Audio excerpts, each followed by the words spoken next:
Hello friends, स्वागत है आप सभी दोस्तों का एवरेज की इस शॉर्ट वीडियो में।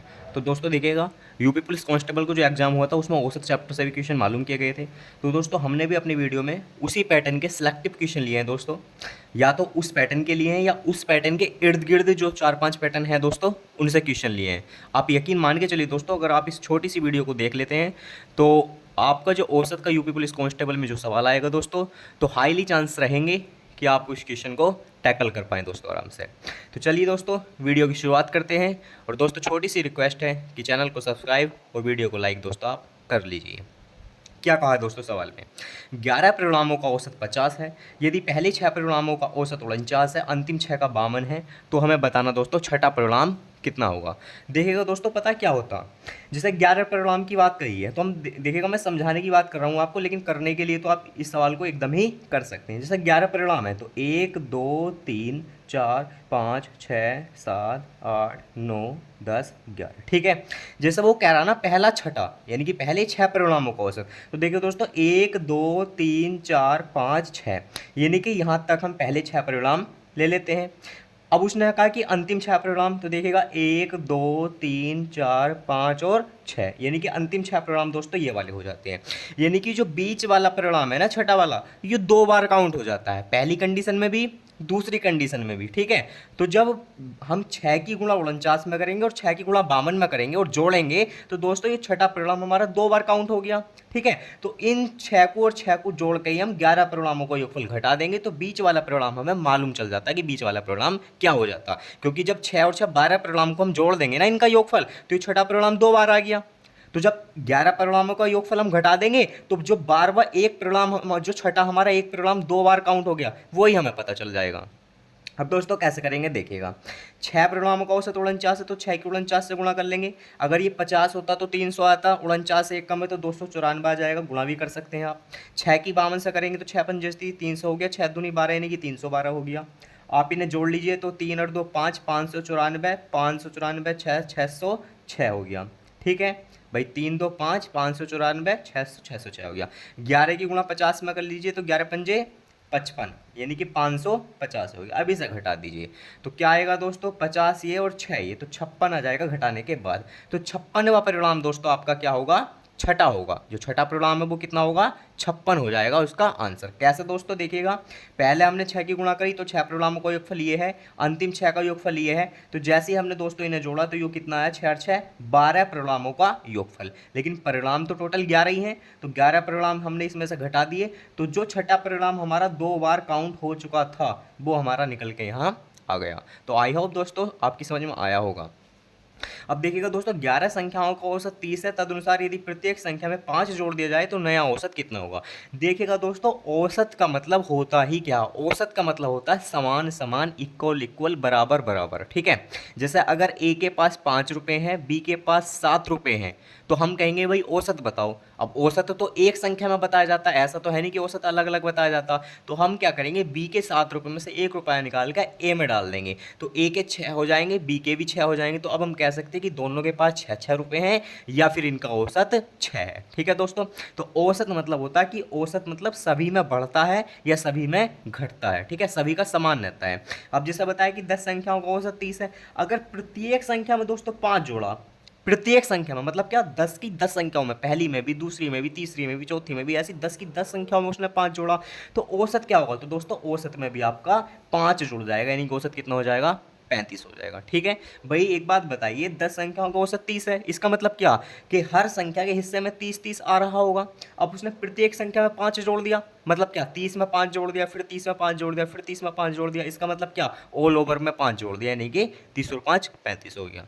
नेक्स्ट सवाल देखिएगा दोस्तों, सचिन तेंदुलकर की 11 पारियों का एक निश्चित औसत है। उसने अपनी 12वीं पारी में 120 रन बनाकर अपने औसत में 5 रन की वृद्धि कर ली, तदनुसार उसका नया औसत कितना है। अब एक चीज़ देखिएगा दोस्तों, करने को तो आप एक्स से मान के कर ही सकते हैं, उसमें कोई दो राय वाली बात है नहीं, लेकिन एक सोच के माध्यम से आप इसे बिना लिखे भी कर सकते हैं। कैसे दोस्तों देखिएगा, मान लीजिएगा कि 12वीं पारी में 120 रन बनाए दोस्तों, 11 पारी का उसका कुछ औसत रहा होगा, मुझे नहीं पता क्या रहा होगा, लेकिन जो भी रहा होगा ठीक है। लेकिन 12वीं पारी में 120 रन बनाकर 5 रन की वृद्धि कर ली औसत में, इसका मतलब क्या दोस्तों, कि हर पारी में उसने 5-5 रन बढ़ा लिए। भाई 11 पारी में कुछ औसत था, फिक्स था, ठीक है, लेकिन 12वीं पारी में उसने इतने रन बनाए कि हर पारी में 5-5 रन बढ़ गए। यानी पहली पारी में ही 5 रन बढ़ गए, दूसरी पारी में ही 5 रन बढ़ गए, तीसरी पारी में भी 5 रन बढ़ गए, ऐसी 12 की 12 पारी में 5 रन दोस्तों उसके बढ़ गए। इसका मतलब क्या है कि 12 पंजे 60 रन तो उसके बढ़ने बढ़ने में खर्च हो गए। समझ रहे हो भाई, 12 पंजे 60 रन तो बढ़ने बढ़ने में खर्च हो गए। तो इसका मतलब 12वीं पारी में जो 60 रन बनाए उसने, इसके अलावा 60 रन बढ़ने के अलावा, वो ही उसका पहला औसत रहा होगा। बताइए भाई, 12 पंजे 60, 5-5 रन बढ़े हैं प्रत्येक पारी में, तो 12 पंजे 60 रन तो ये बढ़ ही गए। औसत में हर पारी में बढ़े तो 60 रन टोटल बढ़ गए। तो इससे पहले जो 12वीं पारी में उसने 120 रन बनाए हैं, तो 60-60 रन चल रहे होंगे सारी की सारी पारियों में उसके। तो बस पहले उसका औसत दोस्तों कितना होगा, 60 होगा। अब नया औसत उसने मालूम करा, तो अब तो 5 रन बढ़ गया, तो 60 और 5 65 रन दोस्तों उसका नया औसत हो गया। ठीक है, आप इसे लिख के कर सकते हैं कैसे कि 11 पारियों का निश्चित औसत है, मान लीजिए एक्स है, तो 11 पारी का योग कितना होगा, 11x होगा। 12वीं पारी में 120 रन बनाए हैं, आप इसे लिख लीजिए, तो 12 पारी का योगफल हो गया बराबर 12।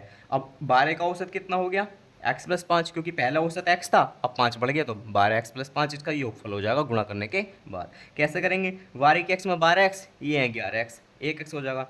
12 पंजे 60, इधर जाके घट जाएगा, तो 120 में 60 गया 60, x की वैल्यू 60 आ गई। यानी कि जो 11 पारियों का निश्चित औसत था वो उसका 60 था। अब 5 रन बढ़ गया तो 65 हो गया दोस्तों। ठीक है, तो आई होप दोस्तों ये 3 सवाल आपकी बिल्कुल क्लियर समझ में आ गए होंगे। तो देखिए दोस्तों, और 3 सवाल भी हैं, उन्हें कैसे करते हैं दोस्तों। अब देखिएगा दोस्तों, ये सवाल भी बढ़िया है, सेलेक्टिव हैं, बहुत अच्छे सवाल हैं दोस्तों, ये भी एग्जाम में आने की पूरे पूरे चांस हैं दोस्तों इन सवालों के भी। तो दोस्तों क्या कहा सवाल में, देखिए, एक स्कूल के 34 छात्रों का माध्य भार 42 किलो है। यदि अध्यापक का भार भी शामिल कर दिया जाए तो माध्य भार 400 ग्राम बढ़ जाता है। तो अध्यापक का भार बताना दोस्तों किलो में। ठीक है, इन चीज़ों पर विशेष ध्यान रखना होता कि क्या में बताना, यही दोस्त गलती होती बहुत एकदम। तो कैसे करेंगे दोस्तों, 34 छात्रों का माध्य भार 42 किलो है, तो आप 34 से गुणा करेंगे तो 34 छात्रों के भार का योगफल पता चल जाएगा।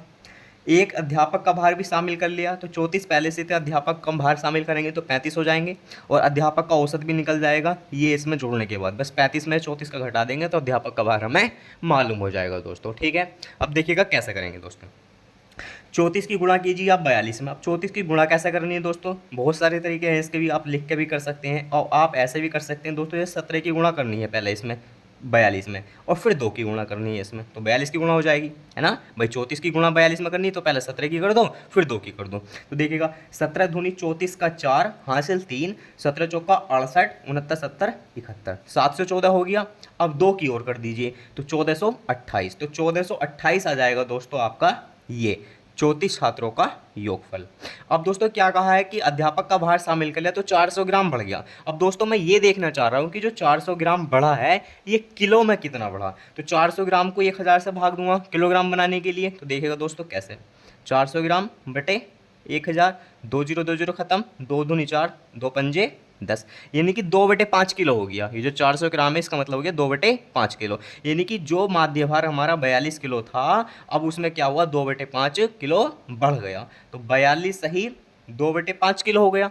बताइए भाई, जो पहला 42 था 42 सही 2/5 हो गया। तो अब इसका सही कर लीजिए, 40 पंजे 200, 2 पंजे 10, 210, और 40 पंजे 200, 2 पंजे 10, 210 हो गया, और 2 जोड़ दीजिए 212, यानी कि 212/5। ठीक है दोस्तों, 212/5 ये हो गया इसका नया औसत। ठीक है, और कितने का है दोस्तों ये, 35 का है, क्योंकि पहले 34 छात्र थे, अब एक अध्यापक शामिल हो गया, तो टोटल कितने हो गए 35। 42 किलो माध्य था, अब कितना बढ़ गया 400 ग्राम। 400 ग्राम का मतलब 2/5 किलो, तो 42 सही 2/5 हो गए, इसे ही सही कर लिया। 40 पंजे 200, 2 पंजे 10, 210, 210 और 2 212, यानी कि 42 इसका संख्या हो गई और 212/5 इसका औसत हो गया। गुणा करेंगे तो योगफल निकल कर जाएगा, 5 सत्ते 35, 7 से गुणा कर लीजिए, 7 दूनी 14, 1400, और 12 सत्ते 84, 1484। ठीक है, अब दोस्तों इसमें से आप इसे घटा दीजिए, तो क्या बचेगा दोस्तों, 84 में से 28 घटाएंगे तो 56 हमारा बच जाएगा। यानी कि दोस्तों जो अध्यापक का भार शामिल करा तो उसका भार कितना है 56 किलो। दोबारा समझ ली दोस्तों, हमने 34 से गुणा करी 42 की, तो हमें पता चला कि 34 छात्रों का जो औसत वजन था अब वो योगफल में कितना हो गया, यानी कि 34 छात्रों का योगफल कितना हो गया 1428 हो गया। ठीक है, 35 से गुणा करी इसकी औसत की तो 35 का इतना आया, 35 में से 34 का घटा दिया तो एक अध्यापक का भार हमारा बच गया जो हमने अध्यापक को शामिल किया था। 42 किलो औसत, 42 किलो माध्य भार पहले ही था, 400 ग्राम बढ़ गया था, 400 का मतलब 2/5 किलो, तो कितना हो गया 42 सही 2/5 हो गया। इसे सही करके लिख लिया, 212/5 आ गया औसत कितने का 35 का, गुणा कर ली योगफल आ गया 35 का, और 35 में 34 का योगफल घटा दिया तो अध्यापक का भार हमारा निकल के आ गया। ठीक है दोस्तों, नेक्स्ट सवाल देखिएगा। तीन संख्याओं में पहली संख्या दूसरी की दोगुनी है और तीसरी की तीन गुनी है, यदि तीनों संख्याओं का औसत 49.5 है तो पहली और तीसरी संख्याओं का अंतर दोस्तों हमें बताना कितना है। ठीक है, अब दोस्तों देखिएगा, आप मान लीजिएगा कि तीन संख्याओं में पहली संख्या दूसरी की दोगुनी है और तीसरी की तीन गुनी। अगर हम पहली संख्या को दोस्तों 6 मान लेते हैं, 6 यूनिट मान लेते हैं, तो दूसरी की दोगुनी है तो योग दोस्तों कितनी रही होगी 3 यूनिट, और यो रही होगी 2 यूनिट। पहली दूसरी तीसरी, क्योंकि कहा है पहली संख्या दूसरी की दोगुनी, तो देखिएगा 3 का 2 गुना है, और तीसरी की 3 गुनी तो तीसरी की 3 गुनी, यानी कि 2 3 6। ठीक है दोस्तों, सहमत है इस बात से 6 3 2 से? तो आगे बढ़िए। उन तीन संख्याओं का औसत कितना दोस्तों 49.5। अब एक बात बताइए, ये तीन संख्या यही तो है, 6 और 3 9 और 2 11। अगर इन तीनों संख्याओं का औसत 49.5 है तो योगफल कैसा होगा दोस्तों, योगफल के लिए 3 से गुणा हो जाएगी, है ना, क्योंकि औसत का मतलब क्या होता, पदों का योग बटे पदों की संख्या। तो अगर हम योगफल निकाल लेंगे इन तीनों संख्याओं का तो 3 से गुणा हो जाएगी। तो निकाल लीजिए 6 और 3 9 और 2 11, यानी कि इनका योगफल आ गया 11 यूनिट। ठीक है, और योगफल के लिए 3 से गुणा हो जाएगी औसत में, तो 49 की 3 से गुणा करेंगे, 49 या 147 और 148 148.5। ठीक है दोस्तों, जैसे ही हमने 49.5 में 3 से गुणा करी तो 148.5 आया। तो इन तीनों संख्याओं का योगफल आ गया हो, क्यों, क्योंकि औसत में हमने 3 से गुणा कर ली ना। ठीक है, हमें क्या बताना है दोस्तों, पहली और तीसरी संख्याओं का अंतर। तो पहली और तीसरी संख्या यानी कि 6 में और 2 में कितने का अंतर है, 4 यूनिट का। ठीक है, यानी कि 11 यूनिट की वैल्यू इतनी है तो 4 यूनिट की वैल्यू कितनी है दोस्तों, तो 11 से काट लीजिए और 4 से गुणा आप कर लीजिए। तो दोस्तों देखिएगा, 11 का ना 11, 12 13 14, 3 बचे 38 हो गया, 11 33, 5 बचा, और 11 पंजे 55। बस गुणा कर लीजिए, तो 13 चौका 52, और आधा आधा 2 बार तो 52 और 2 54। 54 इस सवाल का दोस्तों सही आंसर हो जाएगा। 13 की 4 में गुणा कर लेंगे भाई, 11 की वैल्यू इतनी तो 4 की कितनी, तो 11 से कट जाएगी और 4 से गुणा हो जाएगी, तो 11 से कटा 13.5 बार यानी कि 13.5 बार, तो 13 चौका 68 तो 1 हो गया, और 4 की गुणा आधे में करेंगे तो कितना हो जाएगा 2, तो 13 चौका 52 और 2 54 हमारा आंसर हो जाएगा। अब दोस्तों देखिएगा, लास्ट सवाल है, ये कैसे करेंगे। 20 प्रेक्षणों का औसत मान 75 प्राप्त हुआ, बाद में पता चला कि उनमें 97 को 79 पढ़ लिया गया, तदनुसार सही औसत मान कितना था। ठीक है दोस्तों, अब एक चीज़ देखिएगा, 20 प्रेक्षण थे यानी कि 20 हमारी कुछ संख्याएं थी या 20 हमारे कोई मान थे, तो हमने उनका औसत निकाला तो हमें 75 प्राप्त हुआ, 75 प्राप्त हुआ, लेकिन बाद में हमें पता चला कि यार एक संख्या को हमने 97 को 79 पढ़ लिया, यानी कि लेना तो 97 था, 97 लेना था, लेकिन ले कितना लिया 79 ले लिया। समझ रहे हैं दोस्तों, भाई 97 लेना था लेकिन 79 ले लिया, तो हमने तो कम ले लिया ना, भाई हमें 97 लेना था लेकिन ले कितना लिया 79, तो कम ले लिया, तो कम लेने की वजह से हमें औसत भी कम मिला होगा, भाई कम लिया है तो औसत भी कम आया होगा, तो औसत तो हमारा ज़्यादा ही आएगा, तो 75 से सारे ऑप्शन हमारे ज़्यादा ही हैं कुछ ना कुछ। तो दोस्तों देखिएगा कैसे, हमें कितना लेना था 97, कितना ले लिया 79, कितना कम ले लिया, तो 79 से 80, 10 90 और 7 97, तो 10 और 7 17 एक 18, यानी कि 18 हमने कम लिया है, 18 हमें और लेना चाहिए था, सही है ना भाई, 18 हमें और लेना चाहिए था, तो 18 हमारा बचा भी। अब ये जो 18 है दोस्तों देखिएगा, पहला औसत तो कुछ आया है 75 आया है, ठीक है, तो ये तो है ही है, बस 18 ही तो बचा है, अगर 18 हम और ले लेते तो हमारा सही औसत निकल के आ जाता। तो अब हम ये देख रहे हैं कि जो 18 है वो 20 संख्या में अगर हम बांटना चाहें तो कितना कितना पड़ेगा दोस्तों। ठीक है, तो 18 अगर हम 20 संख्या में बांटेंगे तो कितना कितना पड़ेगा, तो 2 नम 18 और 0 है तो 0.9।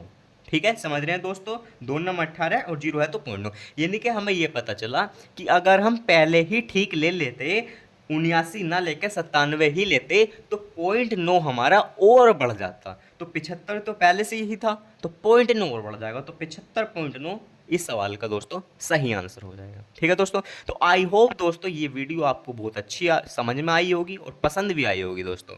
अगर पसंद आई है दोस्तों तो वीडियो को दिल से लाइक कीजिएगा और चैनल को दोस्तों आप सब्सक्राइब कर लीजिएगा। ऐसी ही मज़ेदार और इन्फॉर्मेटिव वीडियो को देखने के लिए दोस्तों आप अभी से हमारे चैनल के साथ जुड़ सकते हैं। थैंक यू दोस्तों।